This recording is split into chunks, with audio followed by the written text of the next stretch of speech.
Quickly, let me just state, it's imperative that the role that you're providing to the American people is fulfilled to the greatest extent possible, because it is, in fact, taxpayer money, U.S. taxpayer money, that's going abroad for a number of items that otherwise could be used here. I want to communicate to you some things from my district. I come from Northeast Texas, and I want to mention 5 specific concerns, and there's a lot of concerns out of my district and my constituents, but 5 in particular I want to mention here today that I want you to keep in the back of your mind, because as we go through this process, I need to be able to say to my constituents, we are addressing your concerns. It's important for me to do that.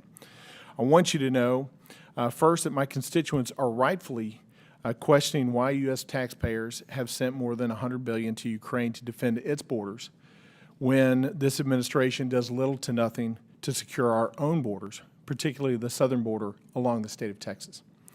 Second, my constituents rightfully question why U.S. taxpayers are contributing billions of dollars to support pension and retirement plans for Ukrainian officials, when our own Social Security Trust Fund is going broke and we have other needs here abroad, domestically. Third, my constituents rightfully question whether our own military readiness is being compromised by the fact that we're sending billions of dollars overseas, and whether or not it's taking a back seat to the military assistance provided to Ukraine.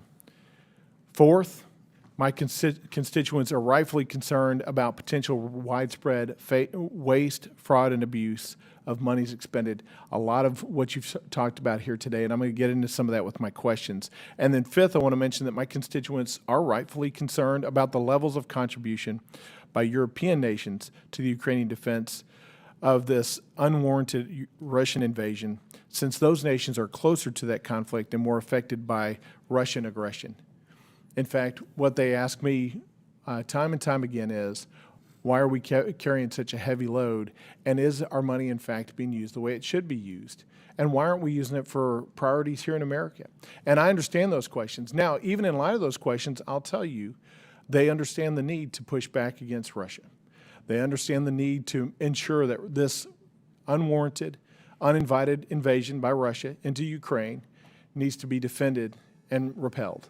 So we'll start there, and hopefully we'll end with a good conclusion.